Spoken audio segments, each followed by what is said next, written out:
या मेळाव्याच्या आयोजनातून काँग्रेसला आणि महाविकास आघाडीला जो पाठिंबा दर्शवलेला आहे त्याबद्दल आपल्या सर्वांचे मी स्वागत करते। आणि आपण जी आपली ताकद, आपली एकजूट, आपली वज्रमूठ ही आमच्या पाठीशी दाखवलेली आहे। आम्ही तुमच्या सर्वांच्या सहकार्यातून उद्याच्या निवडणुकीमध्ये विजय खेचून आणू असा विश्वास निश्चितपणे या ठिकाणी व्यक्त करते। गुंडले साहेब इथून पुढच्या कार्यक्रमाला गेले, परंतु लोकसभेच्या निवडणुकीतून आपला अपक्ष उमेदवारी अर्ज मागे घेऊन आमचे बंधू महाविकास आघाडीचे काँग्रेसचे उमेदवार रवींद्र पाटील चव्हाण यांना त्यांनी पाठिंबा दिला, त्याबद्दल त्यांचे मनापासून आभार व्यक्त करते। आज मुद्दाम मला इथे उल्लेख करायचा आहे, समाजाच्या विषयी राज्य पातळीवरील अनेक समस्यांचा इथे उल्लेख झाला। आपण देश पातळीवरील अतिशय महत्त्वाचा मागासवर्गीय समाजाचा वर्गीकरणाचा प्रश्न या ठिकाणी मांडला। देशाचे नेते, काँग्रेसचे नेते राहुलजी गांधी आणि महाविकास आघाडीने जातनिहाय जनगणनेची वचननाम्याच्या माध्यमातून घोषणा केलेली आहे। जनगणनेच्या माध्यमातून प्रत्येक जातीला, प्रत्येक प्रवर्गामध्ये त्यांची आर्थिक परिस्थिती काय आहे, शिक्षणामध्ये किती वाटा आहे, नोकरीमध्ये किती वाटा आहे, किती आमच्या महिला भगिनींची प्रगती झालेली आहे, युवकांची काय स्थिती आहे, हा सर्व तपशील हा जातनिहाय जनगणनेच्या माध्यमातून आज काँग्रेसचं सरकार तेलंगणामध्ये आहे, काँग्रेसचं सरकार कर्नाटकात आहे, तिथे जातनिहाय जनगणनेला सुरुवात झालेली आहे। आणि महाराष्ट्रामध्ये आपल्या आशीर्वादाने महाविकास आघाडीचं सरकार येणार आणि आपल्या राज्यामध्ये सुद्धा या माध्यमातून आपल्याला प्रत्येक समाजाच्या प्रगतीसाठी ध्येय धोरण आखताना शासनाला मदत झाली पाहिजे, ही काँग्रेस आणि महाविकास आघाडीची भूमिका आहे। आदरणीय माझ्या पूर्वीच्या वक्त्यांनी इथे राज्य पातळीवर लहुजी साळवे आयोगाचा प्रश्न मांडला। महाविकास आघाडी सरकारच्या माध्यमातून आपला हा प्रश्न मार्गी लागणार आणि आपल्या समाजाचा आवाज मुंबईला उठवण्याचा आणि हा प्रश्न सोडवण्याचं मी आपल्याला या ठिकाणी वचन देते। काँग्रेसच्या माध्यमातून, महाविकास आघाडीच्या माध्यमातून प्रत्येक जातीला, प्रत्येक धर्माला सोबत घेऊन चालण्याची भूमिका ही काँग्रेसची परंपरा आहे, काँग्रेसची विचारधारा आहे। प्रत्येक समाजाला न्याय देण्याची भूमिका आहे आणि आपल्या ज्या मागासवर्गीय समाज म्हणून मागण्या आहेत, लोकप्रतिनिधी म्हणून ज्या जबाबदारीने आमच्या महिलांसाठी, आमच्या युवकांसाठी या मागण्या मांडल्या गेल्या पाहिजेत, ते मागण्या मांडण्यासाठी आम्ही तत्पर आहोत। आज मला मुद्दाम इथे उल्लेख करायचा आहे, आपल्या समाजाला ते राजकीय क्षेत्र असेल, शैक्षणिक क्षेत्र असेल, सामाजिक क्षेत्र असेल, प्रत्येक क्षेत्रामध्ये मातंग समाजाला योग्य न्याय मिळाला पाहिजे, योग्य सहभाग मिळाला पाहिजे, हीच काँग्रेस आणि महाविकास आघाडीची भूमिका आहे। आपला देगलूर विधानसभा मतदारसंघ शेजारचा मतदारसंघ आहे, 2009 पासून तो मतदारसंघ राखीव आहे। आदरणीय खतगावकर साहेबांच्या माध्यमातून 2 वेळा स्वर्गीय रावसाहेबजी अंतापूरकर साहेब असतील, आमदार जितेशजी अंतापूरकर साहेब असतील, काँग्रेसच्या पाठीशी दादांनी ताकद उभा केली आणि मातंग समाजाला प्रतिनिधित्व करण्याची संधी त्या माध्यमातून उपलब्ध करून दिली। आज आपण ज्या आमदारांचं या ठिकाणी काम पाहतो, एकीकडे तुम्ही समाजाचे प्रश्न कुठेही सरकारसमोर मांडत नाही।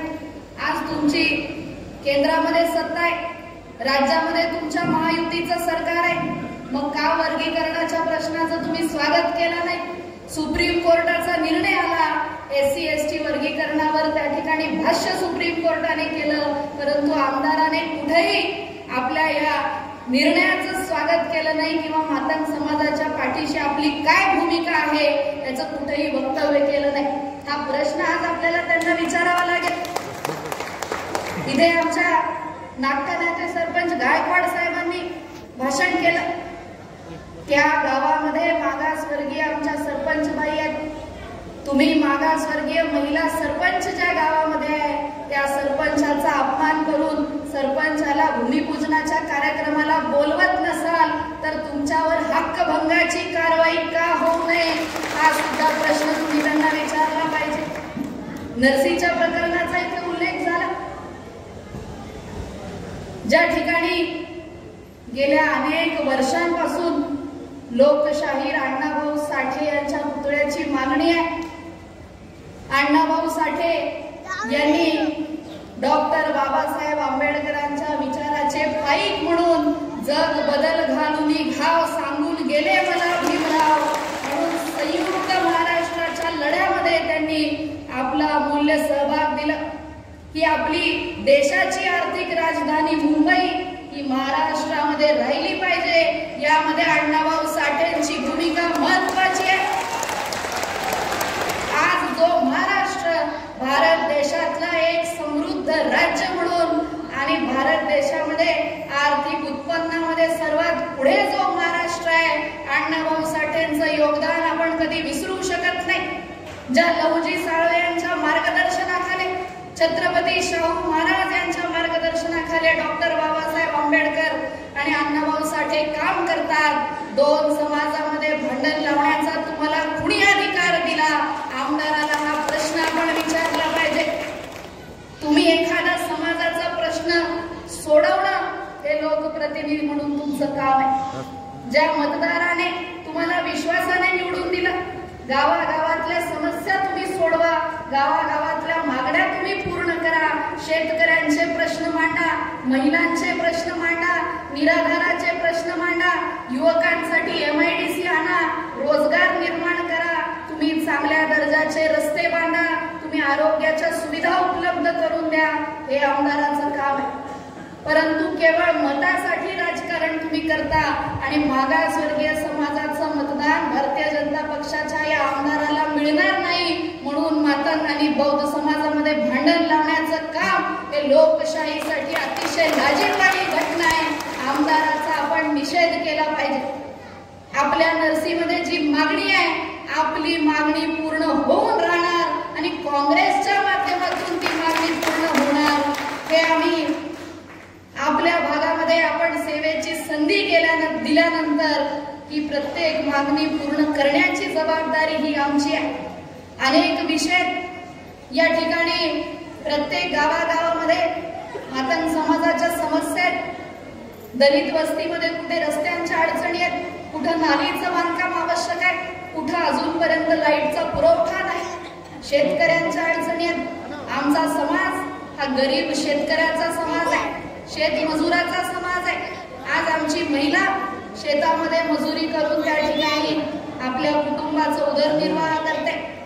या सर्व महिलांना येणाऱ्या काळामध्ये न्याय देण्याचं काम काँग्रेसचं सरकार, महाविकास आघाडीचं सरकार करणार आहे. आमच्या महिलांना सत्तेत आल्यानंतर दर महिन्याला 3000 रुपयांचं वेतन हे काँग्रेसचं सरकार देणार आहे. शेतकऱ्यांना 3 लाखांपर्यंतची कर्जमाफी हे काँग्रेसचं सरकार देणार आहे.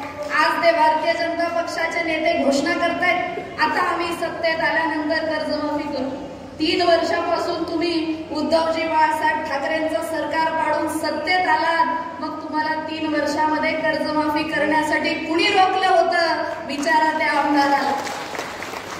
काल मल्लिकार्जुन खरगे साहेब काँग्रेस पक्षाचे राष्ट्रीय अध्यक्ष यांनी घोषणा केली, माझ्या सोयाबीन उत्पादक शेतकऱ्यावर महाराष्ट्रामध्ये अन्याय होतोय, 3,500-4 हजार रुपये त्याच्या सोयाबीनला भाव मिळतोय. काँग्रेसचं सरकार आल्याबरोबर 7,000 रुपयांनी सोयाबीनची खरेदी होईल.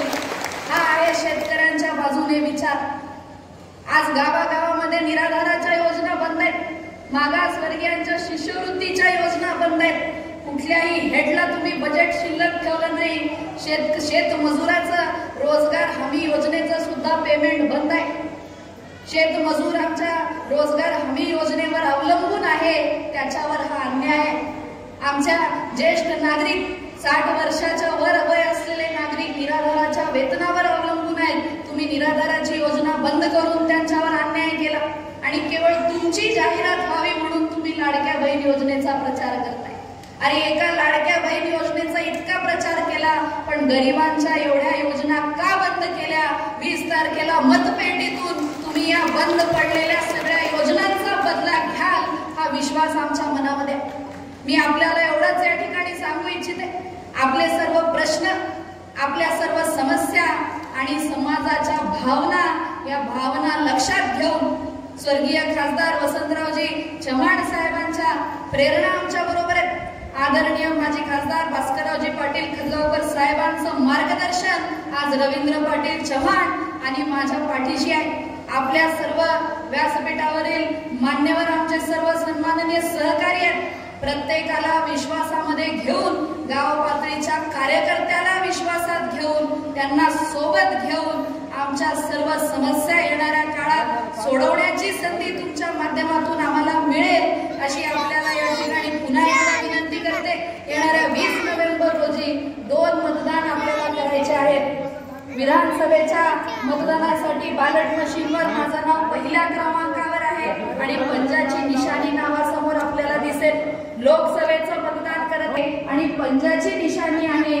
आपण सर्वांनी येणाऱ्या 4 दिवसात प्रचाराच्या शेवटच्या टप्प्यात आपण आहोत. आता आपल्याला ते नातेवाईक आहेत, जिथे आपला मित्र परिवार आहे, जिथे आपले सोयरे आहेत, प्रत्येकाला मोबाईलवरून फोन करा. एकही घर सोडू नका. प्रत्येकापर्यंत आपला निरोप द्या. शेतकऱ्याच्या हिताचं, मागासवर्गीयांच्या हिताचं, तरुणांच्या हिताचं, महिलांच्या हिताचं महाविकास आघाडीचं सरकार आणल्याशिवाय स्वस्थ बसू नका. आणि तुमच्या जोरावर महाविकास आघाडीचं सरकार येईल. काँग्रेसला तुम्ही मोठं मतदान द्याल, मोठा पाठिंबा द्याल अशी आपल्या सगळ्यांना पुन्हा एकदा आग्रहाची विनंती करते. अतिशय सुंदर हा कार्यक्रम आयोजित केला. आमच्या सर्व सहकारी आयोजकांचे पुन्हा एकदा अभिनंदन करते आणि थांबते. जय हिंद.